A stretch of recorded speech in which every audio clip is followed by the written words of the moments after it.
Hormuz நீரிணையை திறப்பதற்கு Iran புதிய நிபந்தனைகளை விதித்திருக்கிறது. இந்த நிபந்தனைகளில் என்னென்ன விஷயங்கள் எல்லாம் சொல்லப்பட்டுள்ளன என்பது சம்பந்தமாக விரிவாக பார்க்க இருக்கின்றோம்.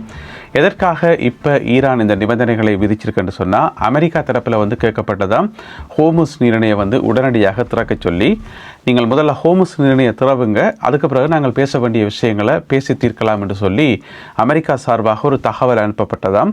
எனவே அந்த தகவலுக்கு தான் இந்த பதில் ஈரான் தரப்பிலிருந்து வழங்கப்பட்டிருக்கிறது. உங்களுக்கு தெரியும், ஈரானில் இருக்கக்கூடிய மிக முக்கியமான முடிவுகளை எடுக்கக்கூடிய அதிகாரம் மிக்க ஒரு அமைப்பு எது கேட்டீங்கன்னு சொன்னால், ஈரானினுடைய தேசிய பாதுகாப்பு கவுன்சில், அதாவது அதி உச்ச பாதுகாப்பு கவுன்சில் என்று சொல்லலாம். அதனுடைய செயலாளர் முகமது பாகர் சொல்காதர் இந்த தகவல்களை வெளியிட்டிருக்கின்றனர். இந்த நிபந்தனைகளினுடைய பட்டியலை வெளியிட்டிருக்கின்றனர்.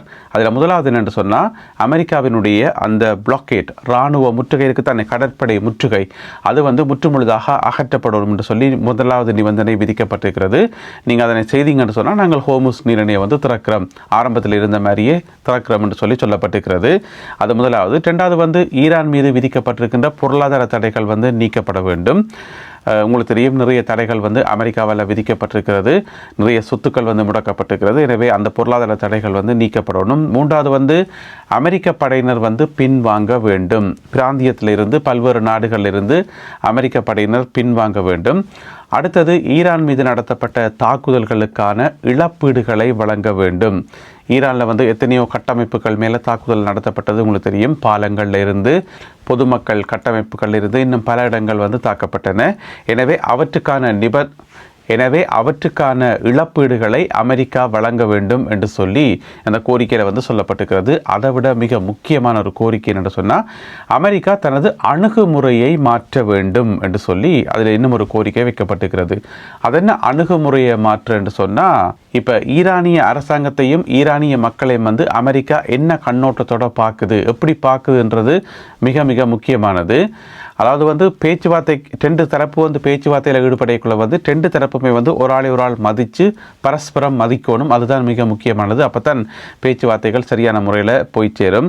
ஆனால் இங்கே என்னென்னு சொன்னால், பேச்சுவார்த்தைக்கு வாங்க, இல்லாட்டி தாக்குதல் நடத்துவோம், இல்லாட்டி குண்டு போடுவோம் என்று சொல்லி அப்படி நடந்தும் இருக்குது. நிறைய சந்தர்ப்பங்கள் நடந்துருக்குது. பேச்சுவார்த்தைக்கு வர வைக்கிறதுக்காக நாங்கள் தாக்குதல் நடத்துகிறோம் என்று சொல்லி, அதுதான் அந்த அணுகுமுறை பிழை என்று சொல்லி. அணுகுமுறை சரியாக இருந்தால் பேச்சுவார்த்தைகள் எப்பயோ சரி இத்தனைக்கு அமைதியாக இருக்கும், மத்திய கிழக்கை அமைதியாக இருக்கும். எனவே எல்லா பிரச்சனைக்கும் காரணம் அணுகுமுறை தான். எனவே ஈரான் கேட்டிருக்கிறது அமெரிக்கா தன்னுடைய அணுகுமுறைகளை மாற்றணும் என்று சொல்லி. எனவே இந்த நிபந்தனைகளுக்கு கட்டுப்பட்டு இந்த நிபந்தனைகளை நிறைவேற்றினால் மட்டுமே ஹோர்முஸ் நீரிணையை நாங்கள் திறப்போம் என்று சொல்லி ஈரான் தன்னுடைய செய்தியை உறுதியாக தெரிவித்திருக்கிறது. அதே நேரம் உங்களுக்கு தெரியும், மற்ற பக்கம் ஓமானோட ஈரான் ஒரு ஒப்பந்தம் ஒன்றை போட்டிருக்கிறது.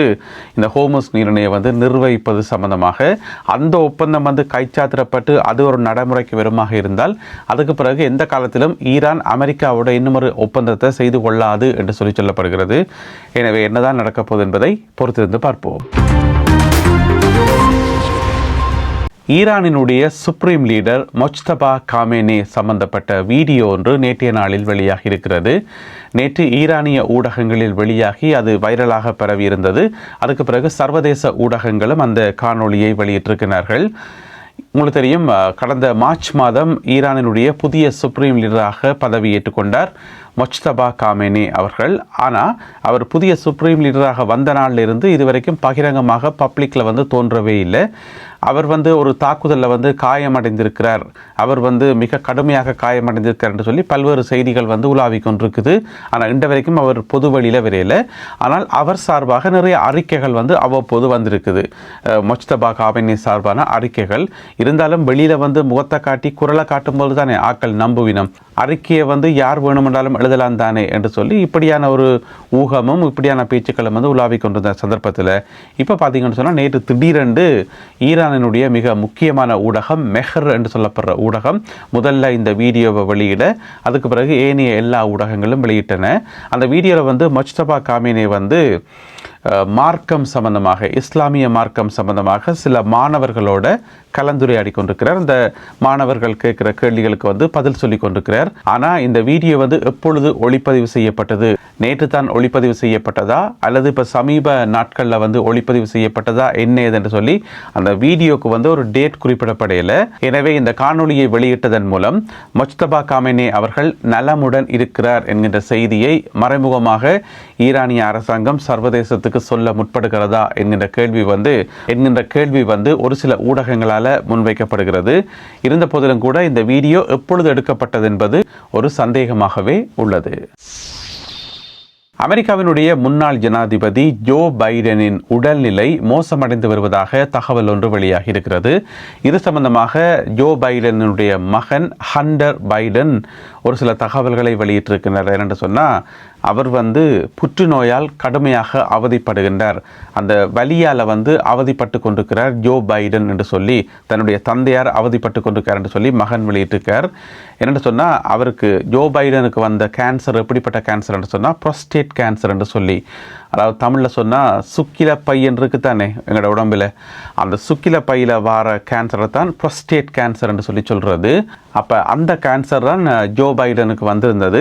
இப்போ பார்த்தீங்கன்னு சொன்னால் அது கொஞ்சம் கொஞ்சமாக பரவி எலும்புகளுக்குள்ளே வந்து பரவி இருக்காம் என்று சொல்லப்படுது. அவற்றை வயசுக்கு வந்து ஆப்ரேஷன் கூட செய்கிறது வந்து கஷ்டம் என்று சொல்லி, எனவே அவர் அந்த எலும்புக்குள்ளே பரவினதால் கடுமையான வலியில் இப்பொழுது அவர் அவஸ்தைப்பட்டு கொண்டிருக்கிறார் என்று சொல்லி அவருடைய மகன் ஹண்டர் பைடன் தெரிவித்துள்ளார். ஜெர்மனியில் நடைபெற்ற 2 பரபரப்பான சம்பவங்கள் என்னென்னு சொன்னால், அண்மை காலமாக பார்த்தீங்கன்னு சொன்னால் ஜெர்மனியில் இருக்கக்கூடிய ஒரு விமானப்படை தளம் மேலேயும் பிறகு ஒரு இராணுவ தளம் மேலேயும் ட்ரோன்கள் பறந்திருக்கின்றன. இதில் வந்து முதலாவது இப்போ நீங்கள் படத்தில் பார்க்குற இந்த விமான நிலையத்துக்கு மேலால் பார்த்தீங்கன்னு சொன்னால் ஒரு ட்ரோன் பறந்துருக்குது. ஏர்போர்ட்டுக்கிட்ட ட்ரோன் பறக்க விடலாமா? அதுக்கு அனுமதியே இல்லைன்னு. எனவே ஜெர்மனியில் இருக்கக்கூடிய குடிமக்கள் யாருமே இந்த ட்ரோனை பறக்க விடலை. இது எங்கிருந்தோ வந்த ஒரு ட்ரோன், மேபி எதிரி நாடுகளால் ஏவப்பட்டதாக இருக்கலாம் என்று சொல்லப்படுகிறது. ஆனால் அந்த செய்தியில் வந்து அந்த எதிரி நாடு எந்த நாடு என்று சொல்லல.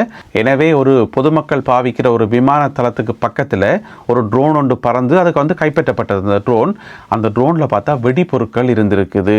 இது முதலாவது சம்பவம். எனவே அது சம்பந்தப்பட்ட விசாரணைகளை ஜெர்மன் நாட்டு போலீசார் மேற்கொண்டு வருகிறார்கள். இது முதலாவது. இரண்டாவது வந்து மேற்கு ஜெர்மனியில் இருக்கக்கூடிய ஒரு இராணுவ தளம். அந்த இராணுவ தளத்துக்கு மேலால இன்னும் ஒரு ட்ரோன் ஒன்று பறந்திருக்கிறது. அந்த ட்ரோன் வந்து சுட்டு வீழ்த்தப்பட்டதாக சொல்லப்படுகிறது. என்னென்னு சொன்னால், குறிப்பிட்ட அந்த இராணுவ தளத்தை சொல்றது நோர்த் ரைன்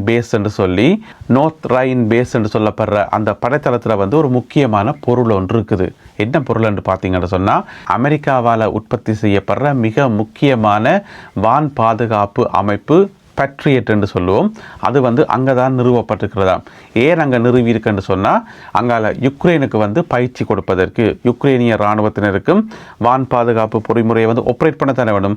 அப்போ இதுவரைக்கும் பேட்ரியட் வந்து அமெரிக்காவால் யுக்ரைனுக்கு வழங்கப்படையலை. யுக்ரைனிய ஜனாதிபதி பல தடவை கேட்டு இதுவரைக்கும் அமெரிக்கா வழங்கலை.